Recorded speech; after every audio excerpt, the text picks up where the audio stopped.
You know, there's a scene in Mark Halperin's book, A Soldier of the Great War, in which the main character, Alessandro, is saying goodbye to his dying father. And he asks his father, "Do you remember when you read to me when I was a child? I used to sit on your lap and lie against your chest. Sometimes I would fall asleep.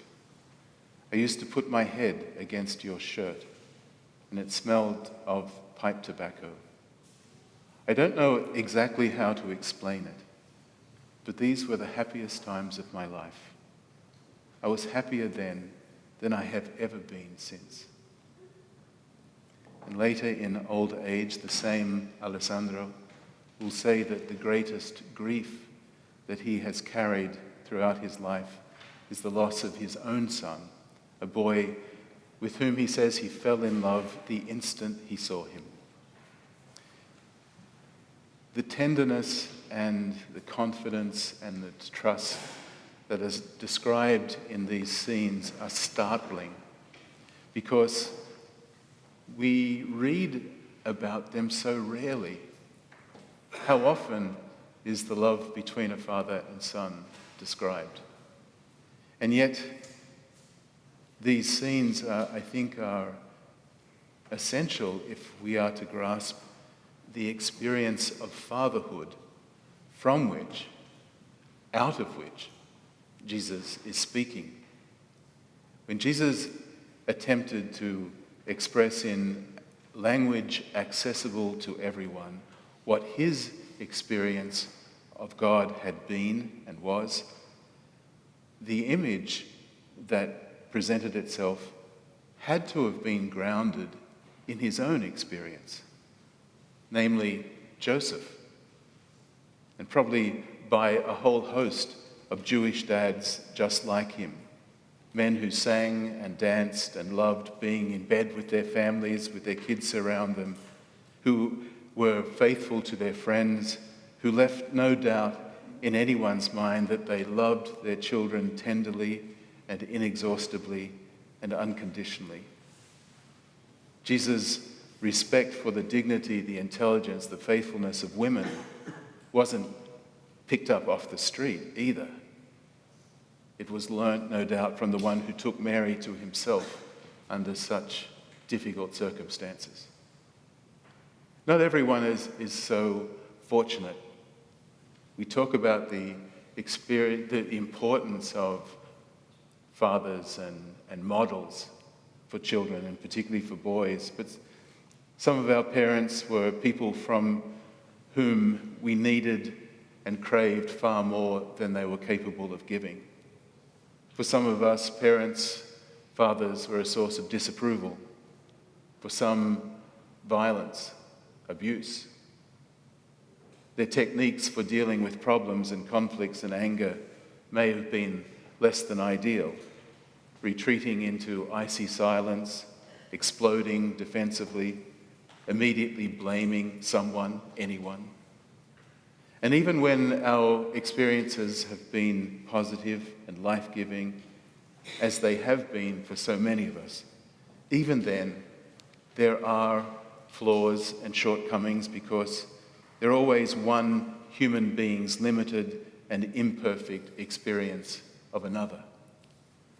Which is why I think Jesus teaches his disciples not a prayer to St. Joseph, but a prayer which invites them to model their desires on the desire of God. And there's just one point that I want to make today. It's simply this, that so much of the function, the exercise of Christian prayer, is simply about desire. On one hand, we're encouraged to and instructed to pursue what we want, to ask, to search, to knock. But what it is that you and I want always emerges from our desire, which is sometimes misplaced and uninformed and distorted. It always remains what we think ought to happen, as if we have perfect knowledge and perfect love. And even when we want something that we think is transparently good and unquestionably altruistic, it remains precisely that, what we think ought to happen. Which is why Jesus begins this whole lesson in prayer with the understanding that we don't actually know God's name. We are so not in control that we don't even know the name of God.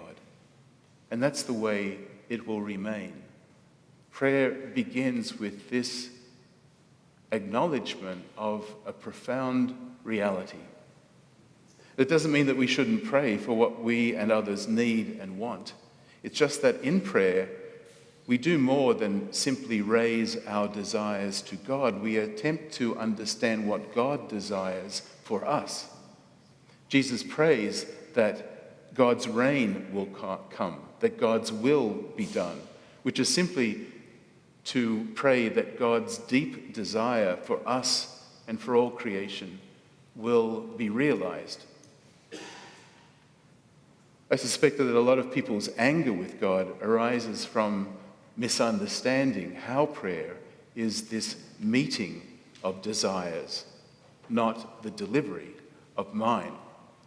When we begin prayer by admitting that we don't actually know the name of the person we're speaking to, we may be saved from the presumption of imagining that what we want is a sort of task list that God has been contracted to complete.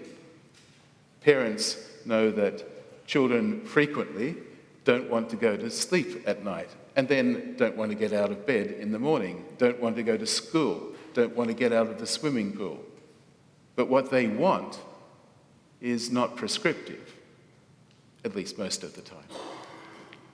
They're demonstrably unhappy when they don't get what they want.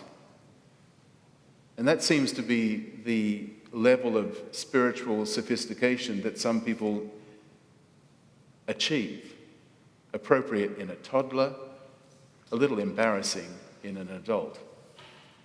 And the other misunderstanding about desire seems to arise from the deep conviction within the recesses of our hearts that basically God is not to be trusted. That sooner or later God's desire will somehow thwart my own desire. Because at some deep level, God's purposes are at odds with my own. And who knows, that distrust may well emerge from having a parent that insisted that you go to bed at night and get up in the morning and go to school and made you get out of the pool when your fingers and toes were all wrinkly and blue. But this perception of God is utterly alien to the God of Jesus, the one whom he calls Abba, the one with whom he is so at one that their desires, their wills are indistinguishable. This is the prayer where desire meets desire. At the heart of Jesus' prayer is the heart of all prayer. Thy will be done. Because prayer is always about desire, articulating our own, our hopes, our dreams, our needs for ourselves, for our world, for those we love, but at the same time opening up those desires to the desire of God, this unambiguous and totally reliable and trustworthy God, a God without a shadow of malevolence, who wills only what is best for you and for me, and the discovering that in fact God wills more for us than we could possibly ask or imagine. So may it be.